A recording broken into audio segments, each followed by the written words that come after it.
Everyone is waiting for the next Marvel movie, which is scheduled to come out worldwide on the July 4th weekend. The new Spider-Man movie is expected to do very well in China. The People's Republic has become one of Disney's biggest markets. But the makers of Far From Home had expected a lot more competition for that prime July 1st weekend.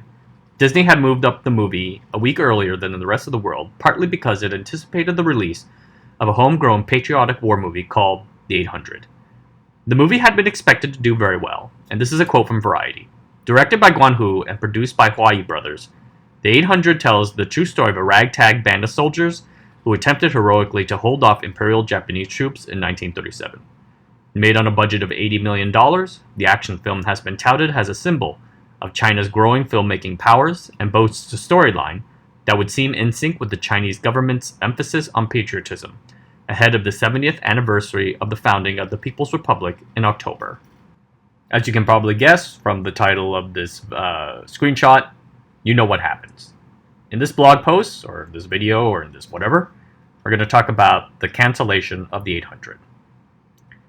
Now, the 800, this movie, generally would have the sort of message that is supposed to go pretty well with the public and the government. It checks off many of the boxes. It's a war flick with good guys and bad guys, it's an underdog story that emphasizes the grit of the Chinese people, and it bashes on the Japanese. Terrific stuff. I watched the trailer on YouTube. The way the trailer is edited does not make the movie's overall plot particularly coherent, but we all get the point, and I'm pretty sure that the people back home watching already know the story. Japanese bad guys attack Shanghai, good Chinese people fight back, China never falls.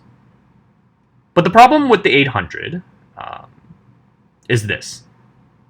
It's entertaining, but if you're the type of person who cares about these sort of things, you might notice something.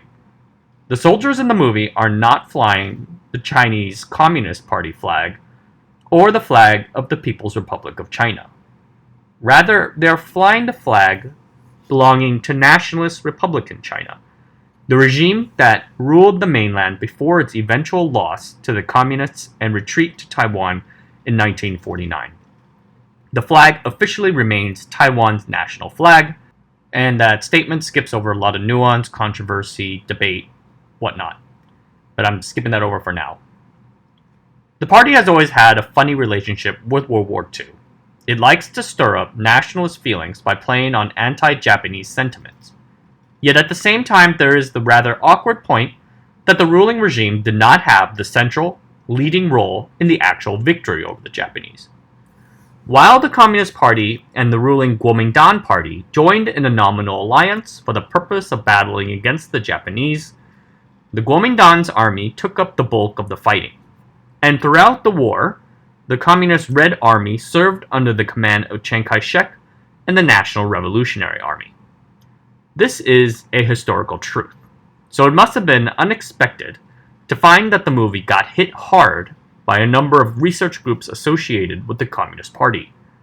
And they wrote, "The class oppression within the ranks of the Kuomintang Army, the misdeeds of its officers, and its evil oppression of the people have disappeared without a trace, making it seem that the Kuomintang Army was the real People's Army."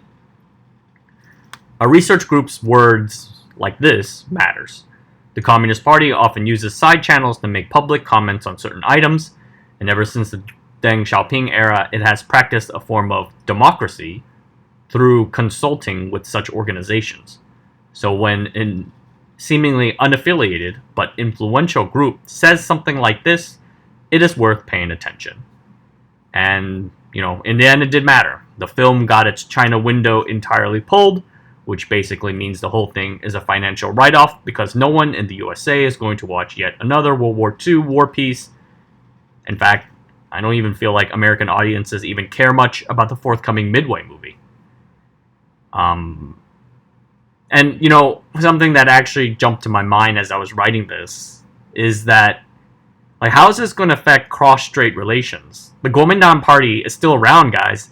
By pulling this movie, which extols their achievements, you emphasize the differences between the two parties and crap on the Kuomintang's one of their proudest historical achievements. And the Kuomintang is the party with the warmest feelings towards the Chinese mainland. What sort of message are you sending to them by basically sort of discounting their own history. Anyways, let's talk about some of the financial fallout. Events like this happen in a cascading fashion. First, the movie got its release pulled from a prestigious film festival, then a prime July release date spot slips, then it loses its entire China release slot, period. Nothing spooks financial markets more than uncertainty playing out in this way. The company producing the movie, Huayi, is already having some financial issues. Losing the 800 in the prime summer blockbuster spot just hits it harder. Before the poll, projections had pegged the movie's box office take to be around $200 million. The publicly traded movie production company's stock dropped 8% at the start of trading the day after the announcement, and by the end of the day, the share price had settled at over 14% down from the previous May high. Huayi Brothers sadly does not have all that much on their release plate for 2019. Looks like their next big movie release would be The Mermaid 2, which follows up the 2016 blockbuster hit, which grossed over $500 million. So they put a lot into this big, epic war movie, and now it's gone. This is sort of a pretty major mess up in my opinion. Someone should have been on top of this before they even started talking about $80 million, let alone greenlighting the whole venture. Somebody's going to lose their job for this, and someone did. In this case, it was the company's general manager, Qin Kaiyu. The big question left in my mind is whether or not this poll had anything to do with the 70th anniversary, which has been cited mostly by outside analysts as being a quote-unquote sensitive year. If so, then one can make a decent argument that things might loosen up again in 2020, sort of like with the Beijing Olympics. Then, if that's the case, then you can see this movie getting a delayed release in 2020. But you can also make a strong argument that this atmosphere and the censorship regime is here to stay. They simply did not restructure the nationalist propaganda department to bring it actually within the party organ, simply to keep a lid on things for one special year. If I was making a movie in China set in World War II, I would immediately reevaluate my work. In fact, I would initiate a sweeping review of any film I have in production in China, period. So thanks for this quite short video.